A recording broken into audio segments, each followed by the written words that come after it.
Assalamualaikum warahmatullahi wabarakatuh. Yang terhormat Bapak Ibu Tim Monef Laporan Akhir Penelitian LPPM UNP tahun 2025. Perkenalkan saya Dr. Rose Rahmidani SPD MM dari Departemen Pendidikan Ekonomi, Fakultas Ekonomi dan Bisnis Universitas Negeri Padang. Pada kesempatan ini, saya akan menyampaikan laporan akhir kegiatan penelitian yang telah kami lakukan.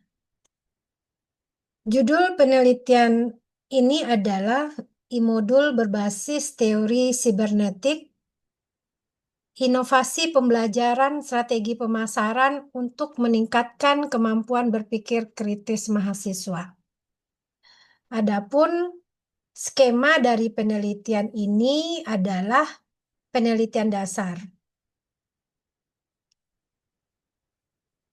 Anggota tim penelitian yaitu Ibu Dr. Armiati SPD MPD dan anggota kedua yaitu Ibu Dr. Desi Susanti SPD MPD.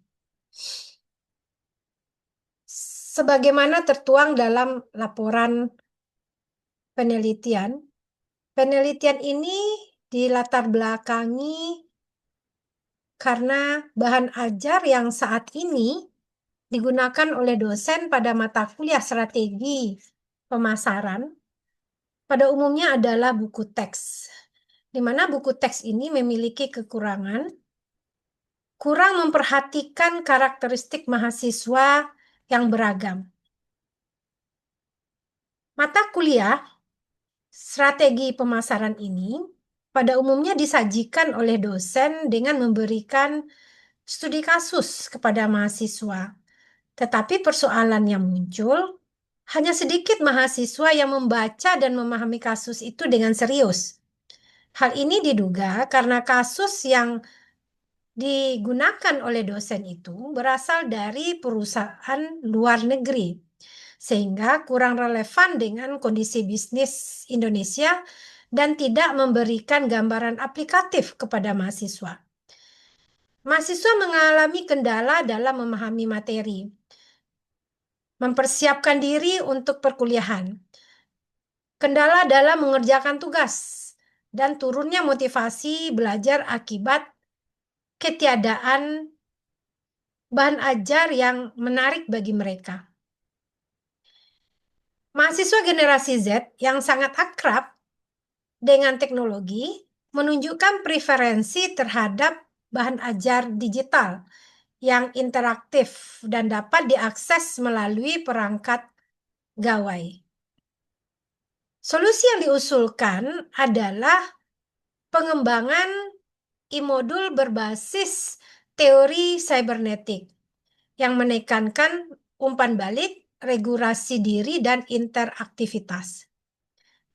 Dengan e-modul, pembelajaran tidak lagi bergantung pada pertemuan tatap muka saja, namun dapat berlangsung secara fleksibel dan adaptif dengan memanfaatkan teknologi dan platform digital.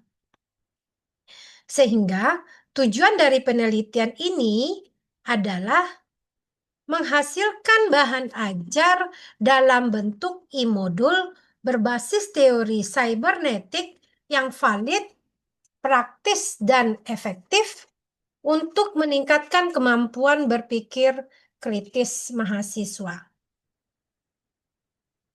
Jenis penelitian ini adalah penelitian riset dan pengembangan menggunakan model ADI. Subjek penelitiannya terdiri dari mahasiswa yang mengambil mata kuliah strategi pemasaran dan dosen pengampu mata kuliah tersebut. Instrumen penelitian terdiri dari instrumen tahap analisis, di sini menggunakan lembar observasi untuk analisis kurikulum, dan angket untuk analisis kebutuhan dosen dan mahasiswa. Pada tahap pengembangan digunakan instrumen angket validasi produk. Tahap implementasi digunakan angket untuk uji praktikalitas menurut dosen dan mahasiswa. Dan lembar observasi keterlaksanaan pembelajaran. Tahap evaluasi digunakan instrumen berupa soal untuk mengukur kemampuan berpikir kritis.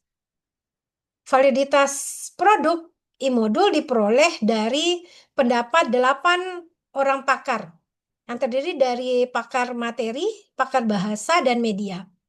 Data validitas diolah dengan menggunakan rumus ICANV dan ICC. Hasil luaran dalam penelitian ini yaitu artikel penelitian yang sudah disubmit pada Journal of Education and Learning. Berada pada Q 4 dengan judul Cybernetic, E-Module and Critical Thinking, a Digital Pedagogical Approach in Higher Education. Kemudian luarannya berupa e-modul yang terdiri dari modul 1 sampai modul 7 yang dikembangkan menggunakan aplikasi Heyzen Flipbook. Dan ini adalah link e-modul yang dihasilkan tersebut. Berikutnya peran mitra. Untuk skema penelitian dasar tidak mensyaratkan adanya mitra dalam pelaksanaan penelitian. Rencana tahun berikutnya, penelitian ini dirancang hanya untuk jangka waktu 1 tahun. Penelitian selanjutnya diarahkan pada pengembangan model implementasi yang lebih luas dan mendalam. Misalnya dengan melakukan pengujian penggunaan e-modul pada mata kuliah lain atau program studi berbeda untuk melihat konsistensi efektivitasnya. Mengintegrasikan fitur adaptif berbasis kecerdasan buatan untuk memperkuat konsep umpan balik dan regulasi diri dalam teori cybernetik, serta mengevaluasi dampaknya terhadap keterampilan abad 21 yang lain selain kemampuan berpikir kritis, seperti kreativitas, pemecahan masalah, dan kolaborasi. Penelitian selanjutnya dapat juga mengeksplorasi analisis longitudinal, melihat keberlanjutan peningkatan kemampuan berpikir kritis mahasiswa dari waktu ke waktu, serta mengkaji pengalaman pengguna secara kualitatif, menyempurnakan desain e-modul agar lebih responsif terhadap kebutuhan pembelajaran di perguruan tinggi. Baik, Bapak Ibu, mungkin itu saja yang bisa saya sampaikan sebagai laporan akhir penelitian yang sudah kami lakukan. Demikian saja, saya ucapkan terima kasih. Assalamualaikum warahmatullahi wabarakatuh.